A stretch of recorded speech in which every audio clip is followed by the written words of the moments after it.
Let's go watch it in 2D. No, let's go watch it in 3D. But if we watch it in 3D, then is it worth the cost? Drax, sit up! That's what it's here for. Drax, it's called a sofa. It's not a bed.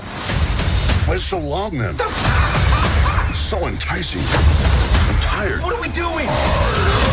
Groot. We're not going to talk about that. I'm hungry. All right! Summer begins with their final tour.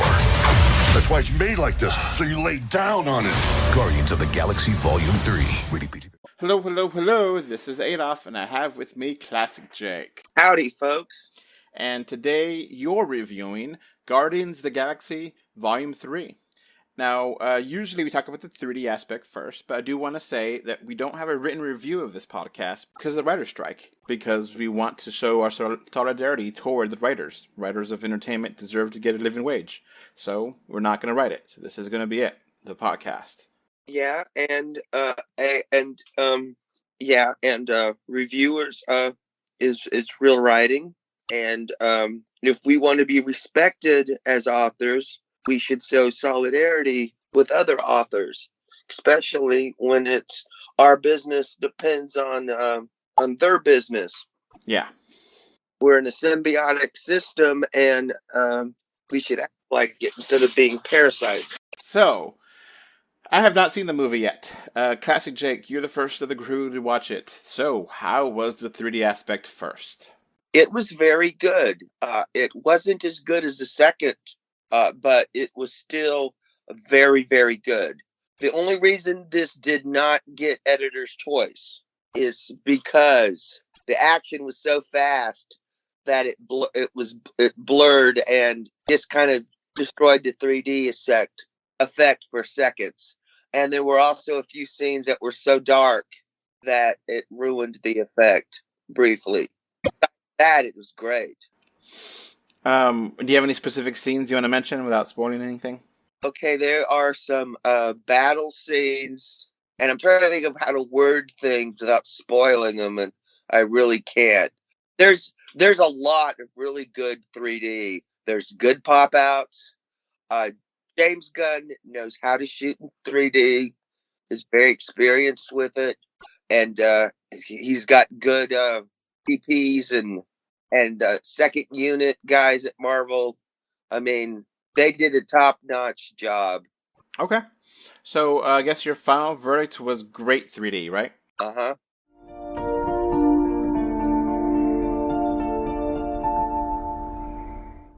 Now on to the movie itself. So this is the third Guardians of the Galaxy movie, and entrance to Phase 5? I don't know. Kind of confusing. I don't know either. To me, this was the best Marvel movie since Shang-Chi. And I mean, not to dismiss movies in between, because I don't seem to have the hate for Phase 4 that everybody else does outside of our group. But Phase 4 has been lacking in quality compared to some of the other phases. But this is a great finale to the Guardians trilogy, plus the other appearances. It would help if you've seen them. I could not imagine somebody following this movie if they hadn't seen the other Guardian movies. They might be able to follow if they have just seen Endgame and Infinity War. Again, seeing the Christmas special would be nice, but I don't think it's necessary. Okay, so what's the plot in this? The trailers, I'm comfortable discussing what's in the trailers for spoiler cast, but the trailers are very misleading. Even more so than some of the Avengers trailers. Yeah, there's more CGI in the trailers than is in the movie. And this is a CGI heavy movie. I will say that it really pushes the PG-13 rating. So, and one of the big thing that I will discuss, one of the subtexts of this movie is animal testing, but it is all done in CG. Okay, so what happens? Well, this is a spoiler-free podcast. Okay. So Okay, really, this is the Guardians are guarding. I mean, that's basically it. And we find out Rocket's origin. Okay. And I'm trying to think of what to say without spoiling it, because most of 99% of the movie is not in the trailers, and the trailers are a big misdirect. Okay, well, that's good to know at least. So the trailers give it a lot of emotion. Is that something that is in this movie? A lot of emotion without saying one way or another? I haven't seen an audience cry like this since Green Mile. Okay, so prepare your tissues. Okay. Yeah, this is very emotional. And just be prepared, because if you're watching this in 3D, you know how 3D is, how it kind of pulls on your eyes. It'll help with the waterworks. So just know that you're going to get your eyeballs cleaned. Okay. Is the pacing good? Is the characters development good? Yeah, this is paced fairly well. Yeah, they took advantage of the time that they had. That all the extra time they had because of all the drama with James Gunn, and they really, really took advantage. I mean, you could tell the script had been. They gave a couple once-overs a couple times. Exactly. Because Gamora is now one of the Ravengers. Okay. And Peter's still trying to get back with Gamora, but this is not the same Gamora. She's from a different timeline. So she didn't go through those experiences. Of the first two movies. Exactly. So these people, they're all strangers to her. Okay. She still likes Thanos, you know? She still thinks of Thanos as her father. Okay. These people are weird to her. So a lot of the advertisement has been this is the final Guardians movie, or end of the series. Is that you feel like it does kind of conclude the storyline, or could there be a fourth one? Oh, there could always be more. I mean, don't think for a minute they're gonna cut this completely, and it can't be. I mean, this is Marvel we're talking about, owned by Disney. Of course, they were going to have where there can be more eventually down the line. All right, how's the villain?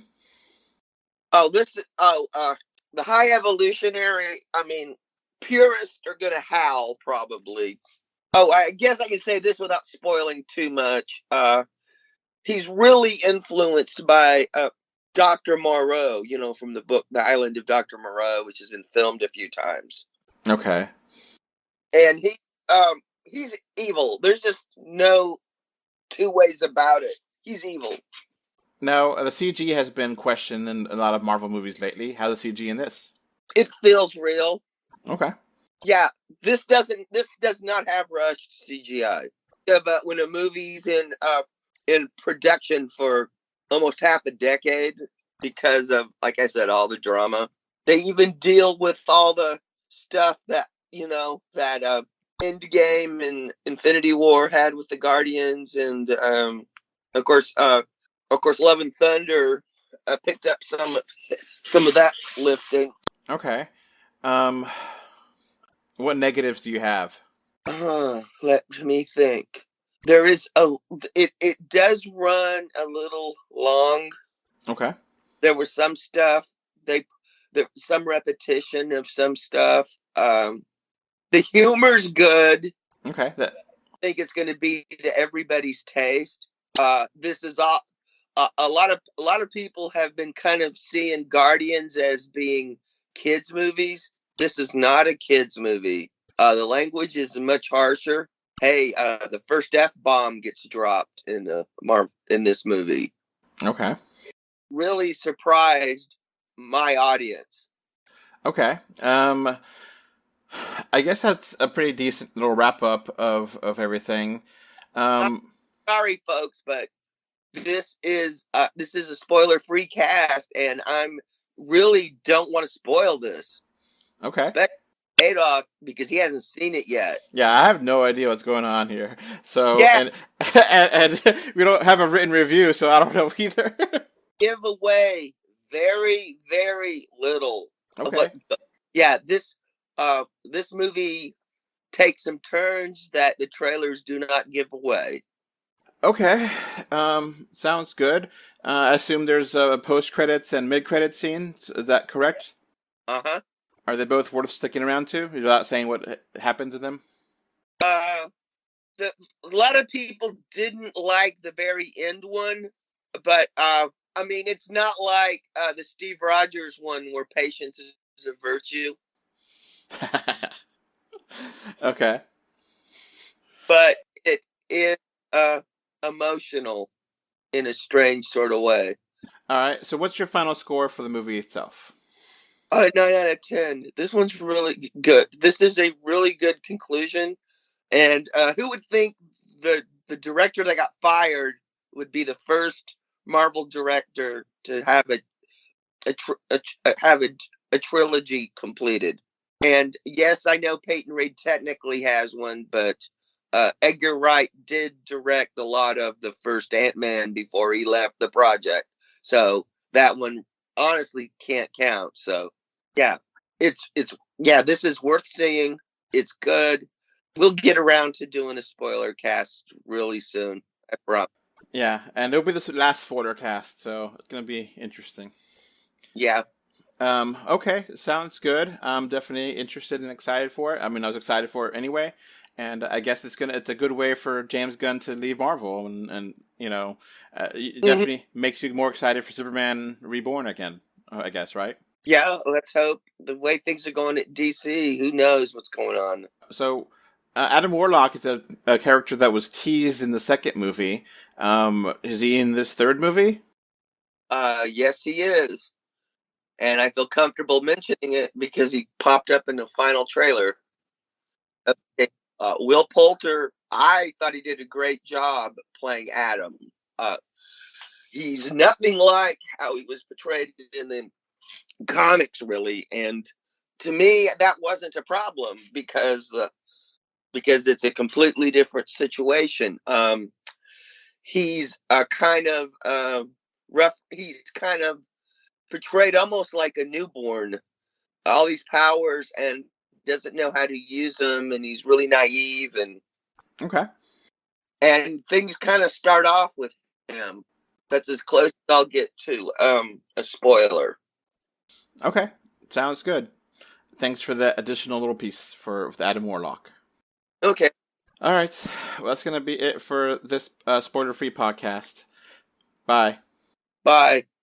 Before this podcast wraps up, I want to thank my patrons. Thank you, Kano3D, MK Ultra, Kevin Winter, Alex Folk, and Gravity Head Zero for your financial support on Patreon.com. You can find 3D or 2D on Facebook, Twitter, YouTube, Pinterest, Instagram, and more. Just look for 3D or 2D. Thank you for either listening or watching this podcast. Goodbye. Bye. Bye. Bye, everyone. Take care. Bye.